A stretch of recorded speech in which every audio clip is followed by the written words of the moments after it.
Welcome class. This is the next video lesson. And today we will be looking at sections 2.5 and 2.6. Solving equations by adding, subtracting, multiplying, and dividing. The first section can be found on page 88 and the second can be found on 94. It would be helpful to go to those sections and look at the quick checks if you're having trouble with this section. You can always go there to find extra practice, more examples, and maybe a more thorough explanation if you want that before class. So please, if you need to, go and look up these sections. All right, let's get started. So for our first thing we need to go over is this. From now on, when we're solving equations, the directions are going to tell us to solve. And what that basically means is it wants us to find a solution for x that makes the sentence true. Now I need you guys to follow along with me carefully, okay? Here's our first two. Now, before you freak out and start answering the questions, listen. Most of you, if you paid attention to the last section, you'll be able to figure out easily what x is equal to in your head. But what I want to show you today is the method we're going to use throughout this section and later on this year when it comes to solving equations.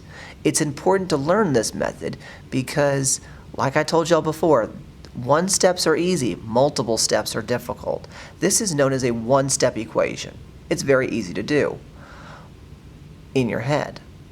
But if you don't learn the proper method to step forward, you're going to fail. So please pay attention to what I do today, and I want you to do it the same way, even if you think you can do it an easier way. There is a reason I'm showing you this. All right?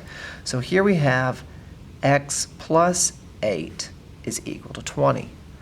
We need to find out what x is equal to, and there's a method you can do.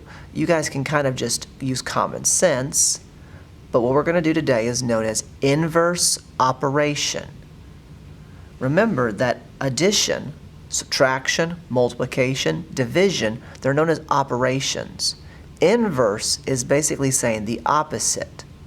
So when I say inverse operation, the opposite operation. So this tells me to add 8.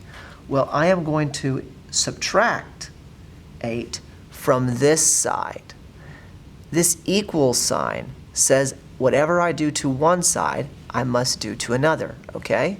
So, if I subtract 8 from here, I must subtract 8 from over here. And what I end up with is, I say 8 minus 8 is equal to 0. 20 minus 8 is equal to 12. So I'm left with x on one side is equal to 12. And if you plug this in, take this 12, plug it in over here, you'll see that this is a true math statement, okay? Look back over here. So we're going to subtract 13, subtract 13.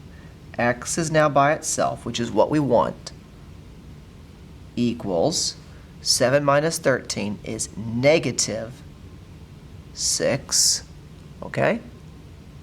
If you have any questions on any of these, put a question mark by them because we're moving on. All right, next we're told to solve. Again, let's look at some more examples. I have 3 this time. We have A, B, and C. Remember, you can pause the video to write these down and then click play again. But I'm going to go ahead and work them. So here we have y minus 4. Inverse operation says I do the opposite of the operation.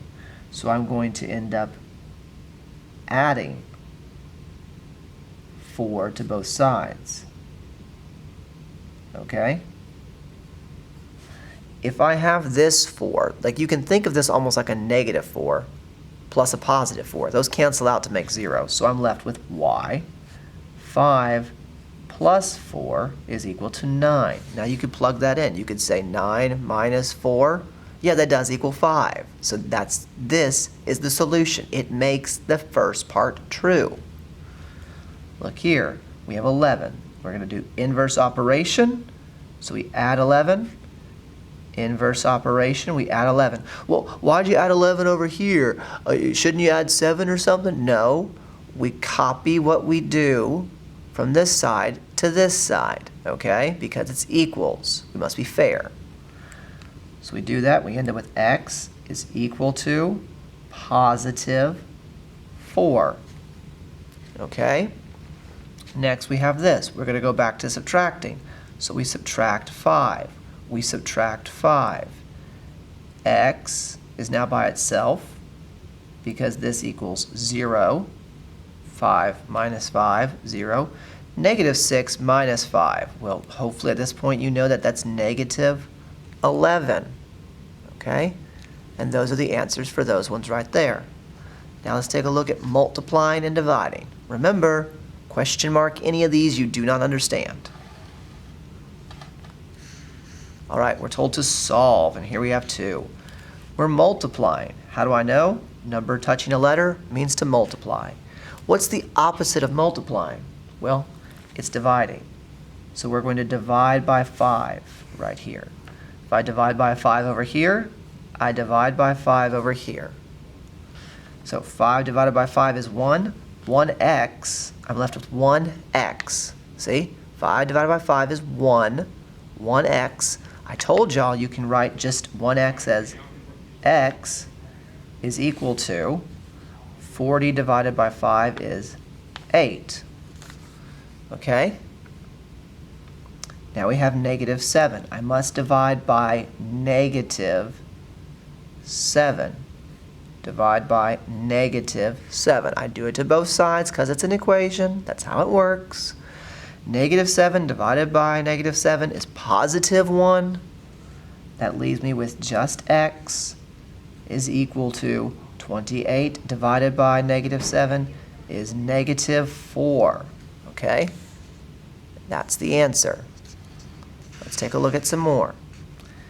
These ones have division in them. So we're going to use multiplication to help us solve them, okay?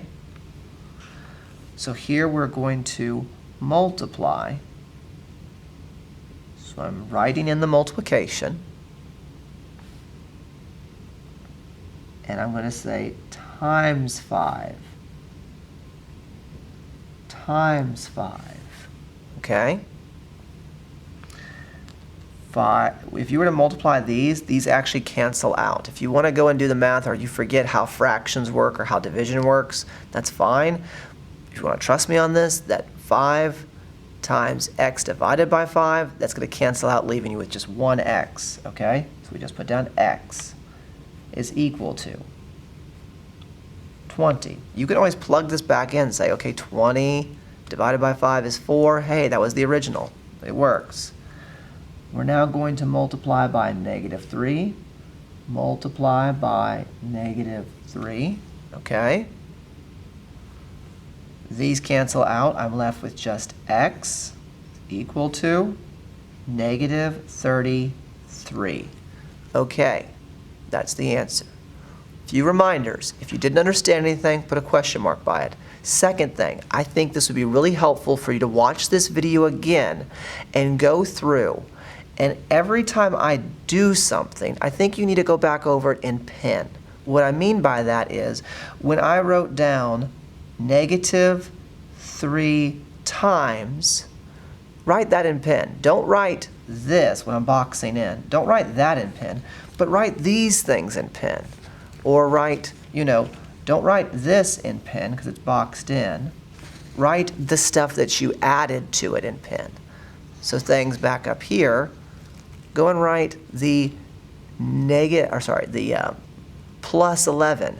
Go and write the minus 5s. Those things. Go write those back in pen or highlight them. Do something to signify that, hey, this is the original and I'm adding to it. I'm doing something to show that that's what you did.